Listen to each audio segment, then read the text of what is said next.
We're talking with Rabbi Leib Tropper. Rabbi Leib, among the four smichas which you received, which is an achievement obviously in itself, one of them was distinguished by the fact that it was given to you by Harav, a Goyen Chacham, Rabbi Ovadia Yosef ZT'L Lebracha. What were your experiences from the point of view of an Ashkenazic Talmud as a Rosh Hashiva, in terms of being a Rav, your relationship with him? What did you see? What do you think that we need to gain from what he represented in terms of your particular experience from an Ashkenazic point of view?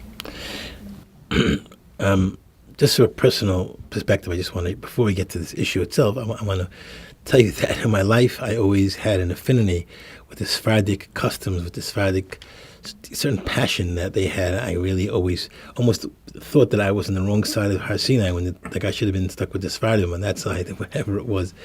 But I would run to see Sephardi chasanas many times, and actually had I had a certain time reputation as someone who dances a certain style that people appreciated. I learned it from somebody who was a Sephardi fellow, who I still remember him l'taiva in a special way. It was unbelievable. So, but my Ravaja I met, I think the first time was when it was at a chasana, and he was washing his hands for, I guess, the Suda. And I ran over to him, and he wasn't yet chief rabbi of Israel at that point. He was just, I remember him living in Kfar Chabad. And I ran over to him, and I asked him, Shikun Chabad, that's his neighborhood in Yerushalayim. And I ran over to him, and I asked him a halacha question about washing hands. And within like a second before I finished, he had the three Marmakaimis, three sources in halacha to respond to that question. I was kind of fascinated. It intrigued me even more. Like, what is this? I had there were lapses in that since from then to other times that I've seen him. I heard I used to listen to his shir Net Yisrael when I was learning in Kollel, his shir on the radio, Erev Shabbos, his halacha shir that he used to give. And then one time, I had an opportunity to go to the shul in something with Abba Shaul neighborhood. I forgot what it was called, the name of the shul, but it was somewhere behind Meir Sharm. He gave a shul, he gave a shir. And there must have been like 150 people sitting in the shul. For some odd reason, they took this 17-year-old boy and put him in the front. I'm sitting in the front row.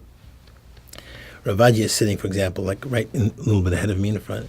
And he's giving a shir, and somebody asked him a question. And to my amazement,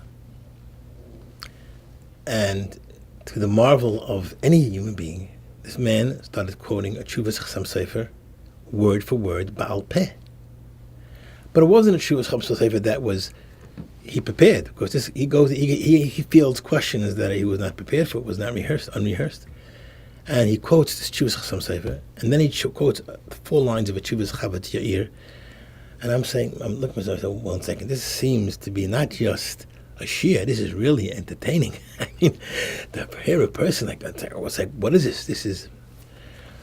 I'm walking in, so I get very pensive about these things when I see something that I never saw before. I say to myself, people talk about like all kind of miracles. Balei Moisim, the great tzaddikim, do miracles, and I said to myself, Leib Tropper, this is the biggest miracle in the world. I saw it tonight. To have somebody know Torah so attached to the Torah that he learned, he remembers words from Tshuvas in the middle of the Tshuva, in the end of the Tshuva. That's a miracle. It's a Nes Goli.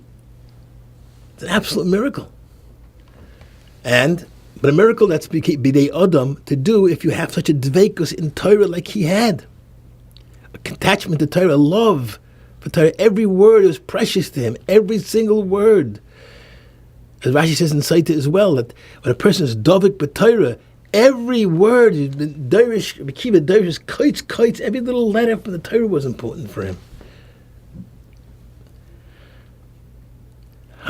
That was just on the academic level of learning. And then I had opportunities to speak with him about part of his Welt anshowing about certain things. And he kept on pounding on the table all the time. He says, we have to, even though Ovadia had very strong shittas about certain things, he said, we have to rebuild Klal Yisrael with Abbas Yisrael. Constantly he said, he didn't quote any of, his predecessors that used that term. He said it himself. We must learn Abbas Yisrael when we're going to rebuild Klal Yisrael with Abbas Yisrael. And Torah, of course. I came to him once for at that time already I was older, and I came to him for a bracha. And again, the warmth of the bracha, the warmth, the smack, the hug, the shaking of my hand, which I still have pictures of, and the holding me, and it was something awesome. It was really beyond what I would ever expect. Interesting story, talking about his Abbas Torah. I had an appointment on 10 o'clock on a Monday night to see the Rav Ovadia. He gave me that time. I came 10 to 10. I waited till 10 o'clock. I was taken upstairs to his room. He didn't see me. He was looking in this pile of Sfarim like that, totally. And they had to have one of his Gaiboyim named something Tzvi, something, I'm not sure his last name, like really pull him out of his Sfarim to greet me. He was like so, like Rabbi Yosef ZT'L as well, same thing. It was like they were so immersed in the love of Torah that they didn't know anything was going on other than the Torah.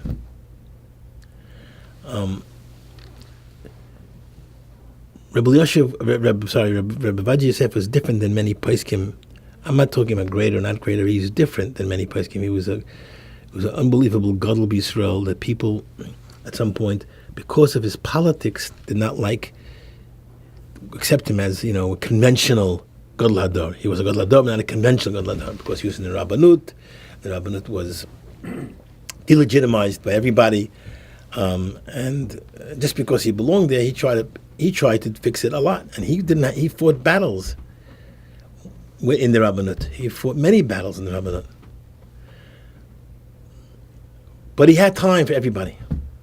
His learning was Yomim V'Layla, his chesed was Yomim V'Layla, and his concern for Klal Yisrael was Yomim V'Layla. Now, how do you fit 3 Yomim V'Laylas in a Yom and a Layla? I mean, it doesn't, right? It doesn't really, only that's, again, like I said, that's a Nes Nigla. I'm talking about Rebbes and Chassidim and stories and they're all Klul Kadoshim, but I talk about Nisim, I say, this is a Nes Nigla. He has 3 Yomim V'Laylas in 1 Yomim V'Layla. 3 day and nights in 1 day and night. Klal Yisrael, day and night. Teresh Yisrael, day and night. And he has Reb Yisrael, day and night. It's just unbelievable to see such a person like that in your life. I escorted him once to just a shul, actually. And he said, I just heard him say something, like, what should I think about learning right now as I walk down to the shul, which is 1 floor down? I just was, again, Nes Nigla. This is an open miracle to me. I've seen it in my Rosh Yeshiva Scheinberg on a personal level, but not in a person who was so globally respected and and so involved in everything. It was something that was beyond anybody's comprehension. And the knowledge, you open up the Chubis, encyclopedic knowledge plus that he has. I think he once took a test on so many of the Sfarim that people tested him on, that he quoted. He would be able to quote, I mean, the amount of material in his Sfarim is like beyond what anybody could ever happen before, other than this Chemet. But nobody like him in that way, to bring down so many Achronim. I'm not sure if that's the way the Ashkenazi used Psak Halacha or Moshe Feinstein used Psak Halacha, but for what he was as a Sephardi God Ladar, Poisek Hador, was Kol HaTorah Kula. It was everything, every sefer, everything, and he has honor enough. He would quote his contemporaries. He wouldn't just quote people who were greater than him the generations before. He would quote his own contemporaries, even people who were not even his contemporaries. I don't know how to express somebody the chen that Yosef had. Yosef had, Pasuk tells us, Yosef had chen. He was. And this from Ovadia Yosef was Molech Chen, with all the brachas of the Eibishter that he had, the Keshroinus, and the special bracha that he had as children, other than Nebuch, one son, Reb Yaakov, who was a Goin Olam, also passed away in his life. And this great Gaon has children to Yacham. Reb David Yosef, who I know is a fascinating Talmud Chacham. You can see from the 13, 14 volumes of his Halacha Brura. Reb Yitzchak Yosef, from many volumes of the Yalkut Yosef that he wrote. Reb Avram Yosef, and Reb Moshe Yosef, who was the head of the Kashrus of Badatz Eidacharei, of the Sephardi Eidacharei. Just wonderful children, sons-in-law, etc., etc., etc. So I think that if we're going to be people who are going to be not just remember Rav Yosef, but do what I once expressed to us in an email, that we have to extract what we can from him. Otherwise, it's just wasted stories and wasted time. We need to extract what we can from him. The Chazon Ish writes, I end with this. Chazon Ish writes to someone, I saw this in a sefer recently from Chaim Kanievsky, that the Chazon Ish says sometimes a story of a gadol could inspire more than many Musasvarim. But that's only if the story tells about the chashivas of the thing that the person did. It was great. But if it's testimony onto the person, it's a wasted story. Thank you.